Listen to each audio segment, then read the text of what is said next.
কারণ তোমরা বলা স্বৈরাচারী সরকারের লোক বসে আছে, আমাকে এই করছে, তারা চলে যায় নাই।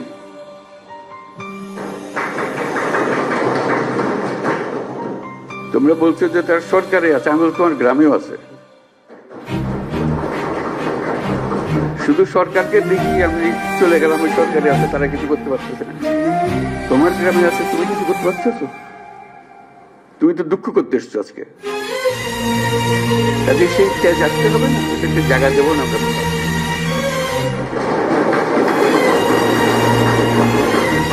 আমাকে তার ভয়ে আমার গ্রামে পথ তুলতে হবে, এই বাংলাদেশ করলাম আমরা, এই বাংলাদেশ সে তার সমস্ত স্বভাব পরিবর্তন করে আমাদের সবার সঙ্গে মিশে যাবে, এটা হবে। কিন্তু তার স্বভাবে সে চলতে থাকবে আমার সামনে দিয়ে, আর আমি বলবো আমি নতুন বাংলাদেশ করে ফেলেছি, হলো না।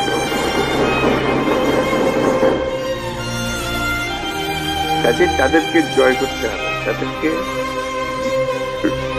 সোজা রাস্তায় আনতে হবে, যে এইভাবে চলো, দেশ চলতে হলে এইভাবে করতে হবে। মারপিট করে এটা হবে না। যদি হোক তারও সে আমার পিঠে, আমি কিন্তু এটা এই পিঠে শেষ কোনোদিন হবে। তাদেরকে বোঝাতে হবে তোমাদের রাস্তা ভুল, যা করেছো মাপ চাও।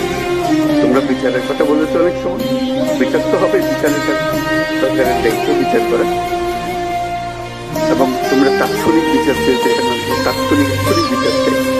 বিচারের মুশকিল হলো যে তাৎক্ষণিক হয়, কারণ তাৎক্ষণিক হতে হলে অবিচার হয়ে যায়।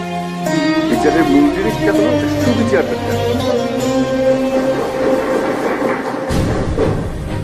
বিচারের কাজ চলতে থাকুক, যারা অপরাধী, যাকে সাক্ষ্য প্রমাণ আছে, তারা পুলিশের হাতে সুপর্দ করে দাও, বিচারের কাছে তুলে দাও, সে প্রক্রিয়া চলতে থাকবে, তুলে দেবে। যথেষ্ট সাক্ষ্য প্রমাণ সহ অবিচার যেন না হয়। আমরা অবিচারের বিরুদ্ধে দাঁড়িয়েছিলাম বলেই আজকে সংগ্রাম হয়েছে, আত্মত্যাগ হয়েছে। আর আমরা যদি অবিচারে নেমে যাই, তাহলে তাদের আর আমাদের তফাৎ হবে। আমরা অবিচারে নামব। আমরা যাদের অপরাধী তাদেরকে পুলিশের হাতে, আইনের হাতে সুপর্দ করবো, আর যারা অপরাধী নয়, যে পুলিশের হাতে দেওয়ার মতো নাই, তাদেরকে মানুষ করবো যে ভাই এই দেশ আমরা একসঙ্গে করি, এই দেশের স্বপ্ন আমরা দেখতেছি, তোমরা এই স্বপ্ন দেখে, তো এই দেশ আমার একার না, তোমারও এই দেশ। তোমাকে আমরা দেশ থেকে বাইর করার কথা বলতে চাই। তুমি এই দেশের সন্তান, আমি এই দেশের সন্তান। তুমি আমার বহু কষ্ট দিচ্ছ, আমি তোমার কষ্ট দেব।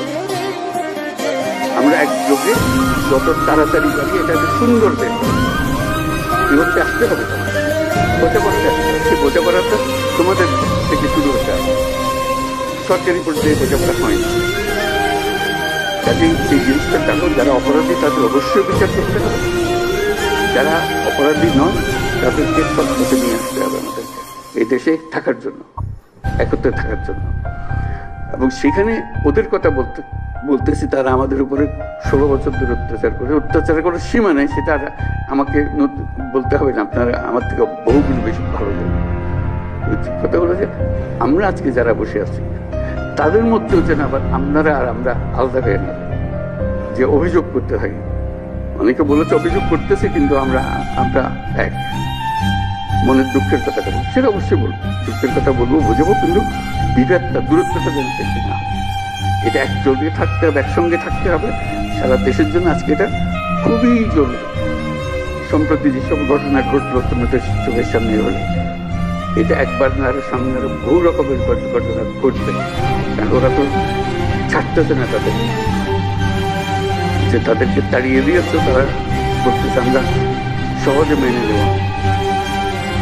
তারা সহজে মেনে নেবেন, আমরা তাদের সহজ মানাতে হবে। আমাদেরকে এই জায়গার থেকে সরে গেলে হবে না। তোমরা একবার জয় করে পুরো বাংলাদেশ নতুন বাংলাদেশ করে দেবে। এই নতুন বাংলাদেশের ভেতরে যারা গন্ডগোলের সৃষ্টি করতে পারে তাদের তাদেরকে দলে মিলিয়ে থাকবো, নিজেদের মধ্যে নিয়ে আসবো, আর তা না হলে আইনের কাছে সুপর্দ করে দেবো। এটা ছাড়া আমাদের কঠিন, তাহলে আমরা নতুন বাংলাদেশ তাড়াতাড়ি গড়ে তুলতে পারি। এটার জন্য আমরা পারি। আজকে কথাগুলো খুব মনোযোগ দিয়ে শুনলাম, সেগুলোকে কি করতে পারি এটার জন্য আমরা সবাই বসবো আবার আলোচনার জন্য। আলোচনা করলেই যে সমাধান হয়ে যাবে তা না। এগুলো সরকারের তরফ থেকে যে সমস্ত কাজ, এটা বড় বড় ধীর গতিতে চলে। এটা আজকের বিষয়, আজকে আরো ঢিলা হয়ে গেছে। কাজে সেটা একটু ধৈর্য করতে হবে আমাদের কাছে। আমরাও কষ্ট পাই, এই কাজটা করতে পারছি না। আমাদের ইচ্ছা হয় এক্ষুনি করে ফেলে। কেউ চায় না যে এটা বসে থাকুক, কেউ চায় না। কিন্তু জিনিসটা, মেশিনটা এরকম, যন্ত্রটা এরকম, এটা ধাক্কিয়ে চালাই যায়, তাহলে এটা চলতে চায়। এটা আরো বেকল হয়ে গেছে। যেগুলো কথা তোমরা বললাম, এর ভেতরে বহু রকমের লোক আছে, তাদের কারণে আরো ছেড়ে হয়ে গেছে। কাজে আমরা চেষ্টা করতে থাকি, যে সমস্ত সিদ্ধান্ত হয়েছে এটা নিয়ে আমরা শুরু করি। এটা শেষ না, এটা শুরু। এটা শুরু বলবো যে কি সিদ্ধান্ত দেয়, এটা শুরু সিদ্ধান্ত। এই নতুন মাত্র সরকারের সঙ্গে যুক্ত হলে, এই যুক্ত হওয়ার পর থেকে সরকার কি কি সিদ্ধান্ত দিচ্ছে সেটা আমরা একটু শুনবো একটু পরে। তারপরে আমরা ভবিষ্যতের জন্য প্রস্তুত হবো, একসঙ্গে কাজ করবো। আমরা দুই পক্ষের কাজ না, এটা এক পক্ষের কাজ। ক্ষোভের কথা বলবো, দুঃখের কথা বলবো, কিন্তু বলার শেষে কিন্তু আমরা এটার থেকে যেন আমরা ছুটে না যাই, এই কথাটা যেন আমরা করতে না।